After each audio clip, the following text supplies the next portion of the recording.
దూరం నుండి ఒక సస్పెన్షన్ బ్రిడ్జిని చూసినప్పుడు అది ఎంత అద్భుతంగా ఒక ప్లాన్ ప్రకారం కట్టారో అనిపిస్తుంది కదా.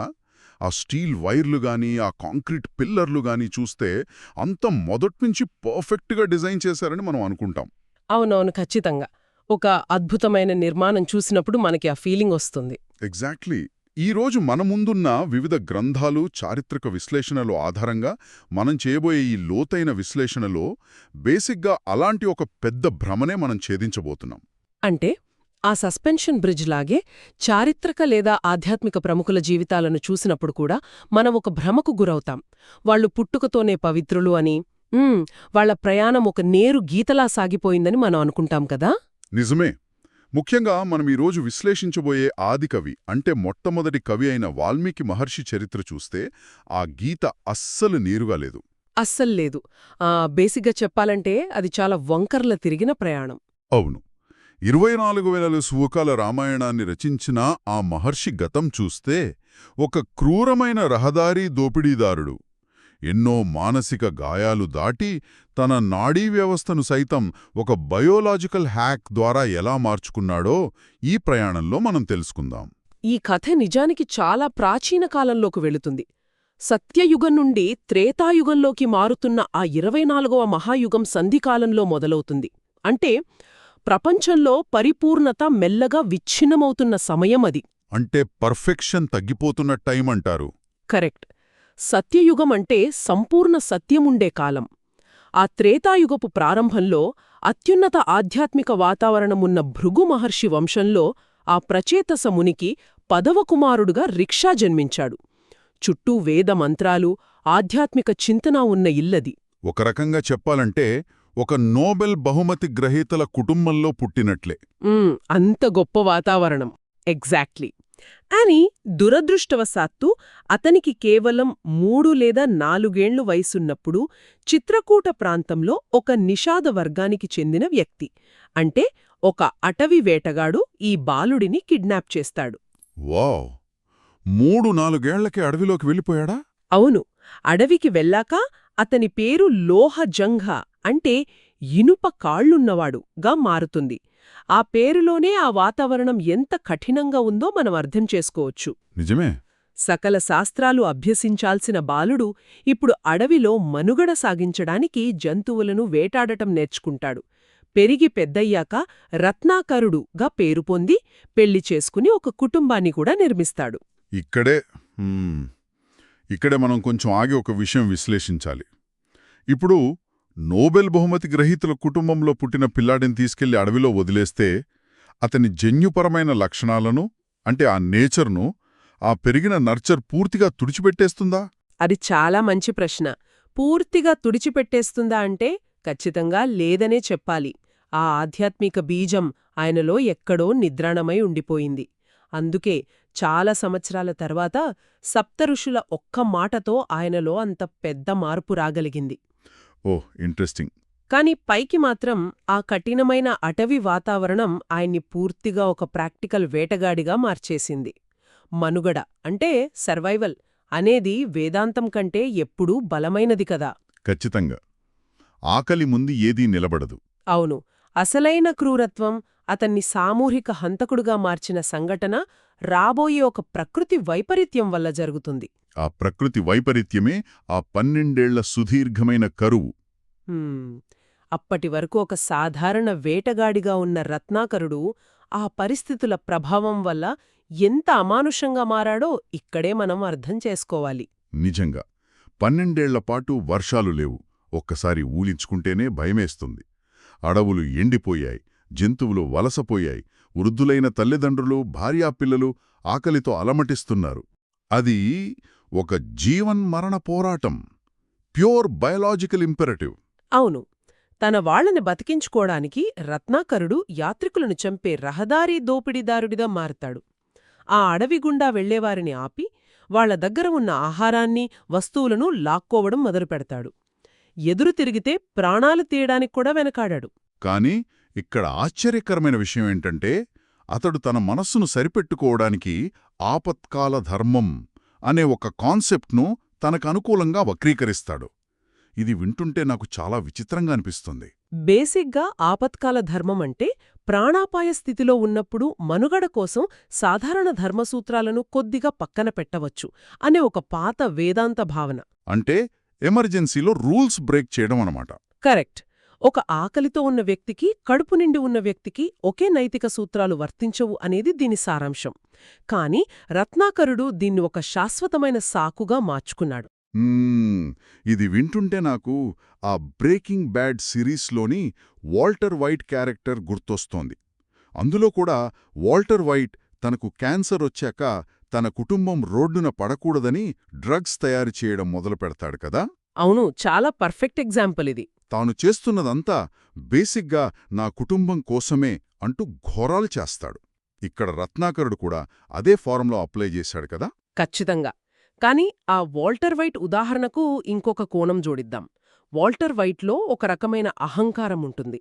ఆ పవర్, ఆ కంట్రోల్ అతనికిష్టం. కాని రత్నాకరుడు విషయంలో అది స్వచ్ఛమైన మనుగడ మాత్రమే. అబ్సల్యూట్లీ. అతనికి పవర్ కన్నా ఫుడ్ ముఖ్యం. అవును. ఉద్దేశ్యాలు భిన్నంగా ఉన్నా ఇద్దరూ తమ కుటుంబ బాధ్యతను ఒక రక్షణ కవచంగా వాడుకున్నారు. నేను నా కుటుంబం కోసమే ఇదంతా చేస్తున్నాను. ఆ పాపంలో నా కుటుంబం కూడా భాగం పంచుకుంటుంది. ఎందుకంటే వాళ్ళు ఆ లాభాన్ని అనుభవిస్తున్నారు కదా అని రత్నాకరుడు బలంగా నమ్మాడు. నిజానికి ఇది కేవలం పురాణాల్లోనే కాదు, ఆధునిక జీవితంలో కూడా మనం చూస్తూ ఉంటాం. అవును కదా, చాలామంది జీవితాల్లో చూస్తాం. ఆఫీసులో ప్రమోషన్ కోసం లేదా చిన్న చిన్న స్వార్థాల కోసం అడ్డదారులు తొక్కుటూ ఏముంది, ఇదంతా నా ఫ్యామిలీ కోసమే అని మనల్ని మనం ఎలా సమర్థించుకుంటాము కదా. రత్నాకరుడు కూడా అదే మానసిక భ్రమలో బతికాడు. ఎగ్జాక్ట్లీ. కాని తనకు తానే క్రియేట్ చేసుకున్న ఈ మానసిక భ్రమల కోట అసలైన విశ్వసత్యం ముందు ఎలా కుప్పకూలిందో మనం ఇప్పుడు చూడాలి. ఒకరోజు రత్నాకరుడు అడవిలో సప్తఋషులను అంటే 7 మహర్షులను చూస్తాడు. వారిని బెదిరించి దోచుకోవడానికి ప్రయత్నిస్తాడు. కాని వారు అతని ఆయుధాలను చూసి ఏమాత్రం భయపడకుండా ప్రశాంతంగా నవ్వుతారు. ఆ 7గురిలో అత్రి మహర్షి ముందుకొచ్చి రత్నాకరుడితో ఎలాంటి నీతివాక్యాలు చెప్పకుండా ఒక సూటి ప్రశ్న వేస్తాడు కదా. అవును, ఆ ప్రశ్న అతని జీవితాన్నే మార్చేసింది. నువ్వు చేసే ఈ పాపంలో ఆ వచ్చిన తిండిని తినే నీ కుటుంబం కూడా సమానంగా పాల్పంచుకుంటుందా? ముందు వెళ్ళి వాళ్ళనడుగు అని సవాల్ చేస్తాడు. ఆ సవాలును స్వీకరించి రత్నాకరుడు వెంటనే ఇంటికి వెళ్తాడు. తన కుటుంబాన్ని అలుగుతాడు. నేను చేస్తున్న ఈ రక్తపాతంలో, ఈ పాపంలో మీరు కూడా భాగం పంచుకుంటారా అని. దానికి వాళ్లు నిర్మోహమాటంగా లేదు అని చెబుతారు. వావ్, ఎంత షాకింగ్గా ఉండుంటుంది అతనికి. అవును, మమ్మల్ని పోషించడం నీ బాధ్యత, కాని ఆ పాపం నీ ఒక్కడిదే అని చాలా స్పష్టంగా చెబుతారు. ఇది అర్థం చేసుకోవడానికి మనం ఒక చిన్న ఉదాహరణ చెప్పుకుందాం. ఒక వ్యక్తి తన కుటుంబం కోసం ఫోర్జరీ చేసి ఒక భారీ ఇల్లు కొన్నాడనుకుందాం. కుటుంబం అంతా ఆ ఇంట్లో సంతోషంగా ఉన్నారు. కరెక్ట్. కానీ రేపు పోలీసులొస్తే జైలుకి వెళ్లేది సంతకం పెట్టిన ఆ వ్యక్తి మాత్రమే. ఆ ఇల్లు ఎంజాయ్ చేసిన కుటుంబం కాదు కదా. అబ్సల్యూట్లీ. ఆ ఫోర్జరీ ఉదాహరణకు ఇంకొక లోతైన విషయం జోడిద్దాం. చట్టపరంగా పట్టుబడకపోయినా, శిక్ష పడకపోయినా ఆ తప్పు చేసిన వ్యక్తి మనసులో ఆ అపరాధభావం ఒక విత్తనంలా ఉండిపోతుంది. గిల్ట్ అనేది ఉండిపోతుంది. కర్మ అంటే ఇక్కడ కేవలం ఒక శిక్ష కాదు, అదొక మానసిక ముద్ర, ఒక సైకలాజికల్ ఇంప్రింట్. మన ఉద్దేశ్యం ఎంత మంచిదైనా సరే, మనం చేసే హింస తాలూకు ప్రకంపనలు మన నాడీ వ్యవస్థ మీదే ప్రభావం చూపిస్తాయి. ఆ భారాన్ని మనమే మొయ్యాలి. ఆ క్షణంలో రత్నాకరుడు తన భార్యాపిల్లల మీద ఎంతో కోపగించుకోవచ్చు. కాని అతను వెంటనే ఆ నిజాన్ని అంగీకరించి అడవికి తిరిగి వెళ్లి ఆయుధాల కింద పడేయడం అత్యంత ఆశ్చర్యకరమైన విషయం. అవును, అదొక టర్నింగ్ పాయింట్. తన అహంకారాన్నే పూర్తిగా వదిలేసి ఆ సప్తఋషుల పాదాలపై పడి శరణు కోరుతాడు.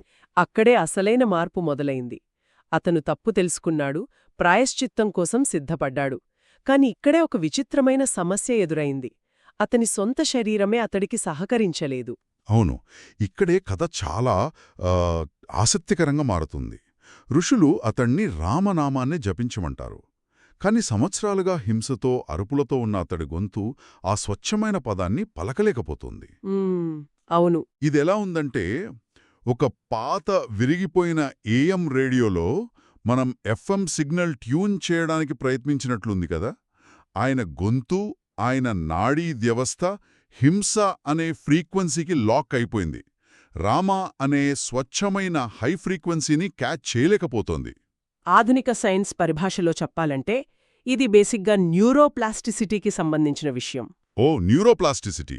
అవును, ఒక మనిషి నిరంతరం హింసలో ఉంటే అతని మెదడులోని నరాల అనుసంధానాలు ఆ క్రూరత్వానికి అలవాటు పడిపోతాయి. రామ అనేది అత్యంత సాత్వికమైన నామం. అది ఆ కఠినమైన గొంతులో పలకడం అసాధ్యం. అప్పుడు ఆ ఋషులు అతని శరీరాన్ని ఒక బయలాజికల్ హ్యాక్ చేస్తారు. అదొక అద్భుతమైన ట్రిక్ అసలు.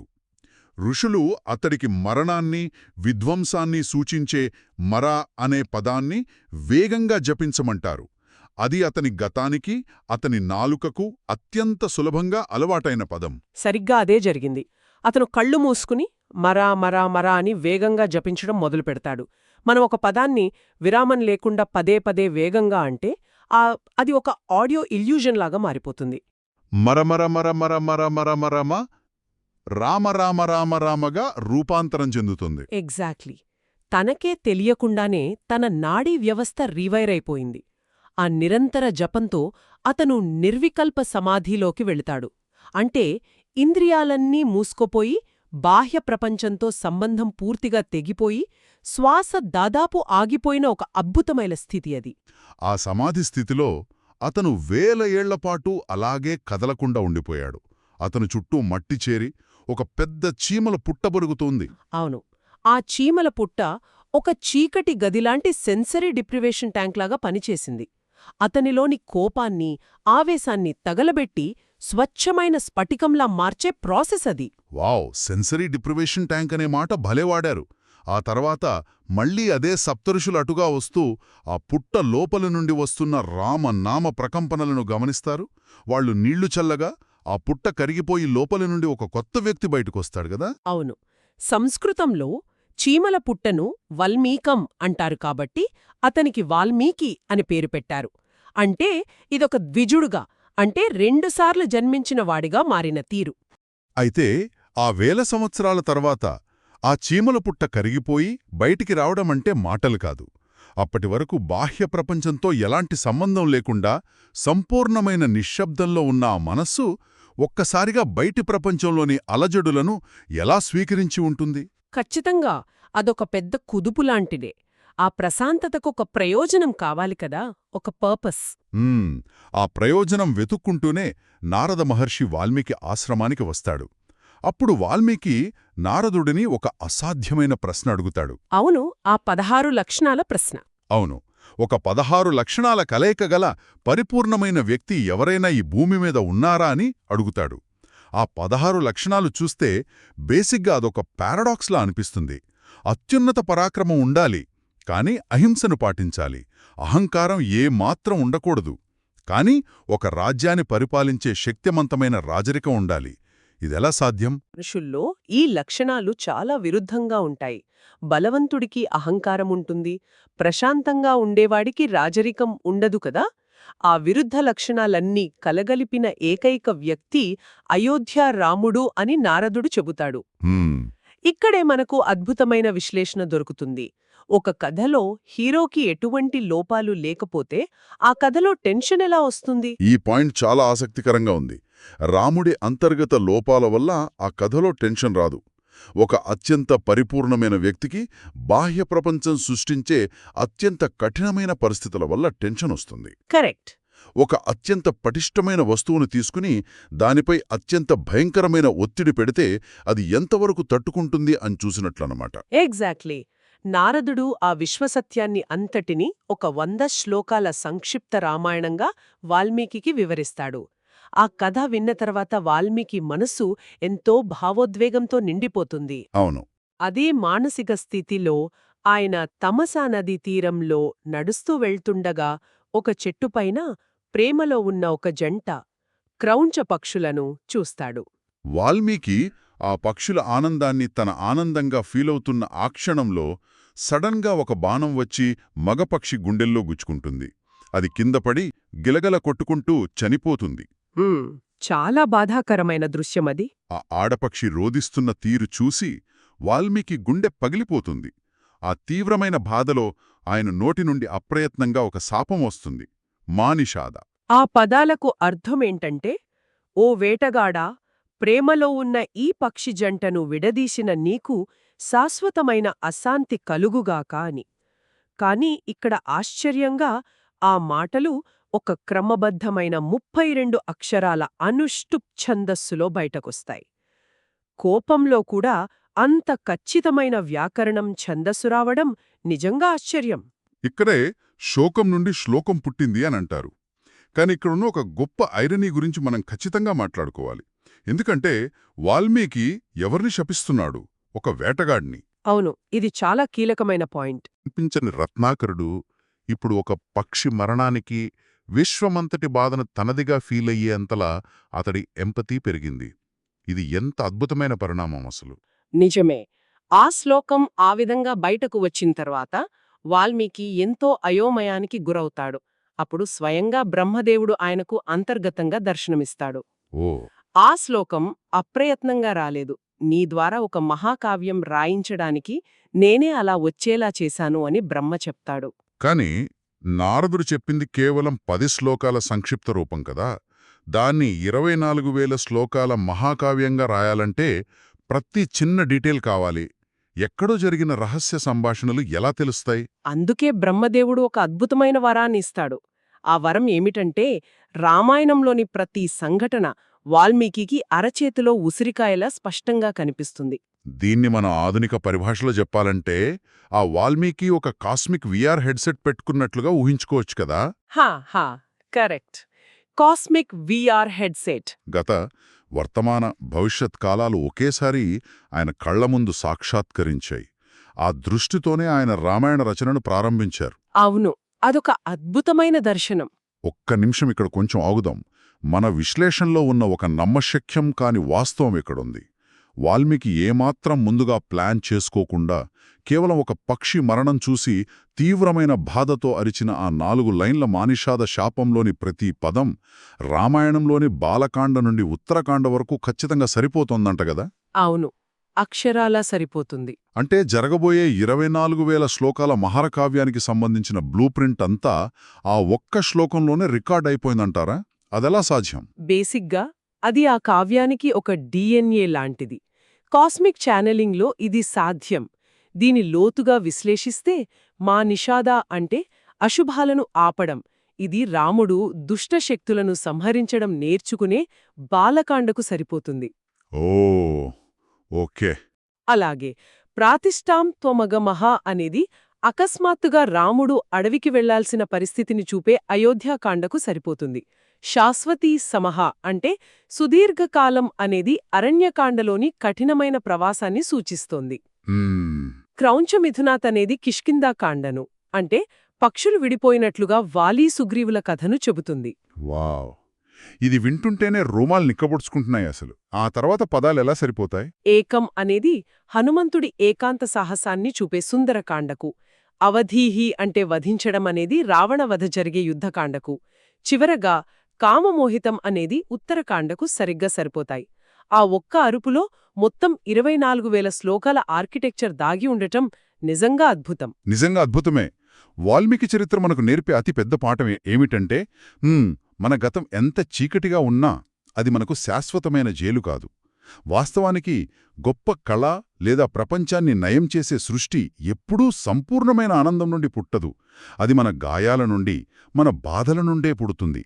ఖచ్చితంగా వాల్మీకి తనలోని హింసాత్మక గతాన్ని, తన బాధను కరిగించి ప్రపంచానికి ఒక కాంతివంతమైన కావ్యాన్ని అందించాడు.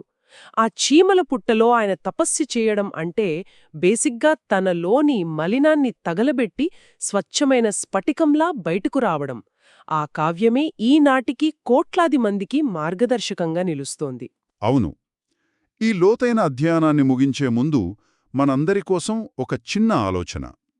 హింసతో నిండిపోయిన ఒక దోపిడీదారుడు ఒక పదం పదే పదే జపించడం ద్వారా మరియు తన గాయాన్ని అంగీకరించడం ద్వారా మానవజాతికే మొట్టమొదటి కవిగా మారగలిగితే, ఈ ఆధునిక యుగంలో మనం ప్రతిరోజు అనుభవిస్తున్న కష్టాలు, మనలోని తప్పులు లేదా మన అంతర్గత పోరాటాలు రేపు మన జీవితంలో ఒక అద్భుతమైన కళాఖండానికి ముడిసరుకు ఎందుకు కాకూడదు? అద్భుతమైన ఆలోచన ఇది. మన లోపలి చీమల పుట్ట కింద సరైన సమయం కోసం వేచి ఉన్న అద్భుతమేమిటో ఒకసారి ఆలోచించండి. ఈ ప్రయాణంలో మాతో పాటు ఉన్నందుకు ధన్యవాదాలు. మళ్ళీ కలిసే వరకు అన్వేషిస్తూనే ఉండండి.